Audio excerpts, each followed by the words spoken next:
Assalamualaikum, halo kalian, selamat datang. Baik lagi dengan Ucup ya. Finally nih, akhirnya ya, gue membuat konten juga setelah sekian lama ya, hampir 2 tahun gue nggak upload video konten terkait rumah, dan akhirnya sekarang lah kesempatannya gue mencoba lagi untuk konsisten membuat rumah, ngedekorasi rumah dan lain-lain ya. Dan di salah satu game yang sedang gue mainkan sekarang. By the way, buat kalian yang baru bergabung atau baru tahu channel Ucup, selamat datang. Kenalin, gue Ucup, gue memang suka dengan bermain game, terutama yang ada fitur rumahnya. Nah, salah satu game yang gue mainkan sekarang adalah Heartopia. Game ini cukup simple, sederhana, ya tidak seperti game-game yang gue mainkan pernah sebelumnya. Karena cukup santai, inilah juga salah satu game yang menurut gue cocok dengan aktivitas gue sekarang ya. Kebetulan gue udah memainkan game ini dari versi CBT pertama, kedua, sampai open beta ya yang sekarang, dan sudah mungkin 2 mingguan. Jadi gue akan memberikan kepada kalian beberapa tips basic, simple, sederhana, tapi memang itu manjur kalau kata gue, yang cukup bisa dipakai saat kalian merencanakan membuat rumah. Apa saja? Yuk kita langsung aja.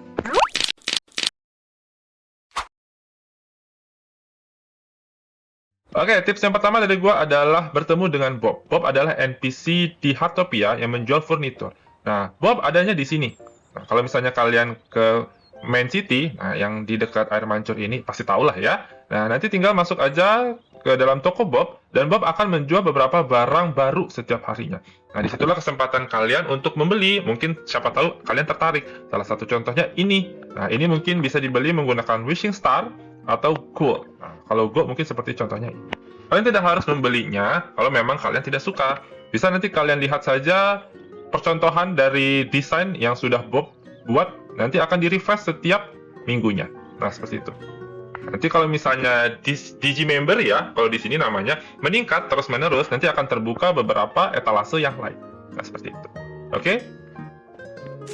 Baik, berikutnya selesaikan misi utama kalian. Ikuti aja misi yang diberikan oleh sistem in-game, lalu nanti kalian akan bertemu dengan misi di mana kalian harus mencari Crystal Flawless Fluoride dan Roaming Out. Kenapa? Dengan misi ini kalian akan bisa membuat furnitur tertentu, termasuk salah satunya lampu dan beberapa item lemari yang bagus ya, yang berguna banget buat mengisi dekorasi kalian di rumah. Nah, nanti misinya harus selesai, dan kalian harus melihat dan mencari dua jenis objek ini di satu map. Nah, kalian jadi selain daily, nanti kalian harus telusuri satu map. Gampangnya, tinggal telusuri dari kiri ke kanan, atau dari kanan ke kiri, melingkar, atau biasanya sih ya, nanti dia akan ada di dekat onsen atau di forest. Tinggal dikelilingin aja, sembari kalian nanti istilahnya melihat-lihat rumah orang. Nah, ini salah satunya tempat dari Flawless Fluoride yang muncul nantinya. Nah, ini juga Roaming Oak. Tinggal nanti kalian apa aja, nanti dia akan keluar bahan bakunya. Seperti itu. Oke? Jadi itu selain dari Bob yang harus kalian lakukan, keliling ya, keliling map.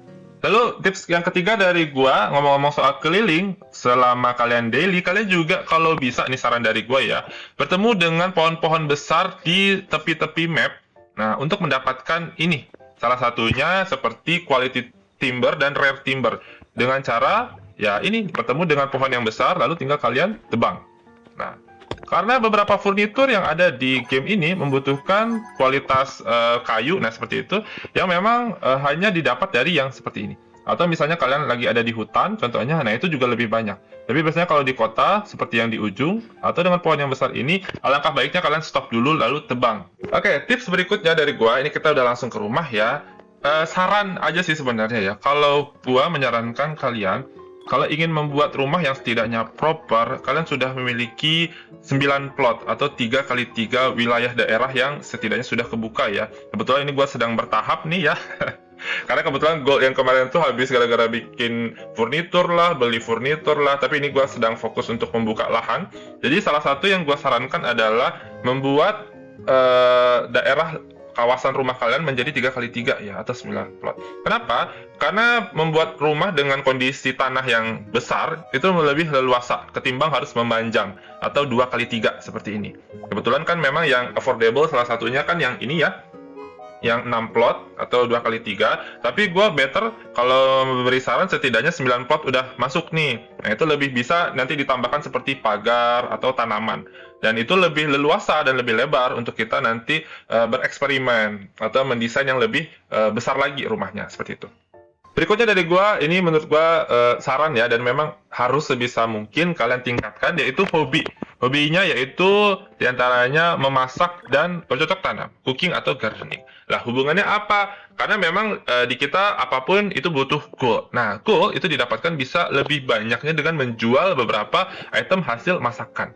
Nah, nanti ke Albert aja. Nah, hasil masakannya itu berupa gold, itu bisa kita pakai buat kita beli, atau kita bikin furnitur. Yang itu juga termasuk mendukung untuk membuat rumah kita lebih bagus.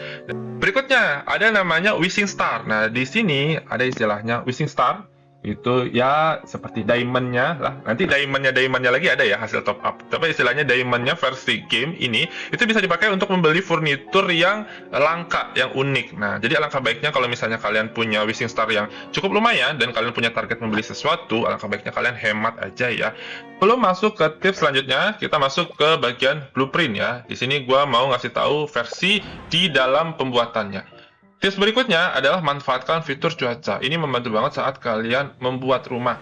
Karena memakai penerangan alami dari cahaya matahari. Nah, itulah yang membedakan ini dengan game yang lainnya. Karena selama kalian membuat rumah seperti ini, kalian bisa melihat bagaimana sisi penerangan dan sudut cahayanya.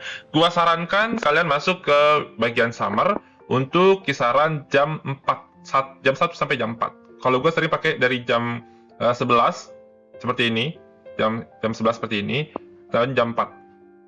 Nah, seperti ini. Kalau mau, bisa kalian pagi ya. Nah, cuman penerangannya akan beda. Itu biasanya dari sebelah belakang, bagian sisi belakang. Cuma gue prefer di sini deh. Ini yang pagi ya. Nah, itu. Seperti ini. Nah, akan terlihat lebih jelas untuk bagian belakang kalau pagi. Tapi kalau siang, kalian bisa nanti atur ke jam 2. Nah, itu. Seperti inilah kurang lebih. Nah, pencahayaan alami itu akan lebih kelihatan saat kalian mau menerapkan warna atau wilayah-wilayah yang mungkin kecil sudutnya atau objeknya, sehingga cahaya dari matahari membantu kalian. Tapi untuk memastikan bahwa cahaya lampu bisa bekerja atau berfungsi dengan baik, bisa kalian ubah ke versi malam, ya. Nah, seperti itu. Tips berikutnya dari gua itu pemakaian drag and drop. Jadi gini, kalau misalnya kita andaikan sudah membuat dinding, anggaplah seperti ini ya, biar kelihatan dari cahaya. Ini gue ngambilnya contoh ya, contoh dari blueprint. Nah, seperti ini. Anggap 4. Nah, oke. Lalu, gue akan memakai mode personal seperti ini. Nah, ya, pakai sudut. Lalu, pas kita biasanya mau ngecat rumah, kita ngambil yang cat, yang wall, contohnya, atau yang seperti ini. Nah, ini. Lalu kita pencet satu-satu. Nah, seperti itu. Apa jadinya kalau misalnya ternyata temboknya banyak? Nah, mau nggak mau kita akan harus memencet semua temboknya. Jadi kayak meng-apply satu persatu kan. Jadi salah satu tips gampang dari gua, kalian cukup misalnya nih mau apply yang baru, ini. Nah, lalu nanti kalian ambil aja seperti ini, klik lagi. Lalu kalian tarik nih. Nah, nanti walaupun ada error itu nggak masalah. Nanti dia akan ter-apply otomatis. Nah, itu juga bisa diterapkan untuk lantai, untuk langit-langit. Nah, itu bisa juga. Kasih contoh satu lagi ya. Ini harusnya kalian udah bisa sih sebenarnya. Jadi tinggal nanti ambil salah satu, misalnya ini hitam, lalu kembali, pencet lagi lantainya, lalu drag and drop aja sampai sesuai dengan kalian inginkan. Gak apa-apa warnanya sedikit error atau blur, nanti tinggal kalian okein. Nah, jadi semuanya teraplikasikan, jadi nggak perlu pencet satu-satu lagi ya. Nah, seperti itu. Jadi berikutnya, salah satu tips yang menurut gua nggak kalah penting adalah memanfaatkan fitur dalam blueprint, yaitu memindahkan objek secara menyeluruh satu kesatuan. Adanya di kiri atas. Nah, kalian pencet aja menu ini, lalu kalian ambil objek yang ingin kalian pindahkan. Kebetulan gua mau mindahin kursi, kompor, ada 3, karpet, meja, dan kabinet. Nah, apapun dekorasi yang ada di atas kabinet atau meja itu akan ngikut ya, akan terpengaruh. Lalu pencet aja move all. Nah, lalu semua nanti akan di satu grup, lalu tinggal kita pindahkan. Nah, seperti ini. Ini yang membuat lebih gampang ya, lebih gampang saat kita pindah-pindahin. Gitu. Pindah sini, Set, pindah sini contohnya. Nah, jadi nggak harus kita ngambil satu-satu terus pindahin ya.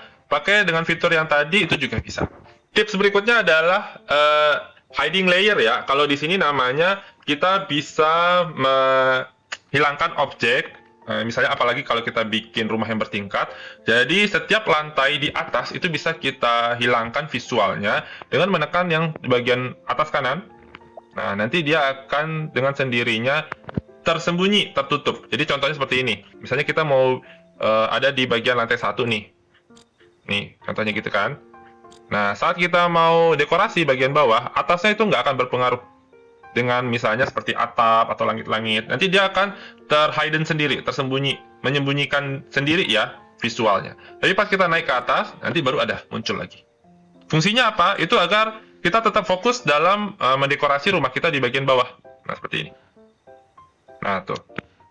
Ini mungkin lantai 1. Nah, nanti lantai 2 tinggal dinaikkan lagi. Nah, gitu. Nanti 3 naikin lagi. Jadi kayak istilahnya bikin rumah-rumahan, ya memang bikin rumah-rumahan ya. Tapi bisa kita fokus nih, dilihat dari kacamata sudut pandang lebih besar. Nah, ini bisa kayak apakah balance atau enggak, apakah proper atau enggak, sesuai atau enggak, seperti itu. Mungkin segitu dulu dari gua terkait tips ya untuk memberikan video perdana nih pembukaan bahwa gua sedang bermain game ini, dan beberapa tips yang tadi gua harapkan bisa berguna buat kalian dalam merencanakan atau membangun rumah sekarang ya. Terima kasih banyak kalian sudah nonton sampai habis. Jangan lupa di like dan di subscribe. Komen kalau misalnya kalian butuh apa, sesuai kepengen apa, bertanya apa. Semoga gua bisa mencoba menjawab ya. Dan jangan lupa tunggu beberapa video gua terkait rumah lainnya di Heartopia. Thank you banget. Kita ketemu di video lainnya. Bye-bye.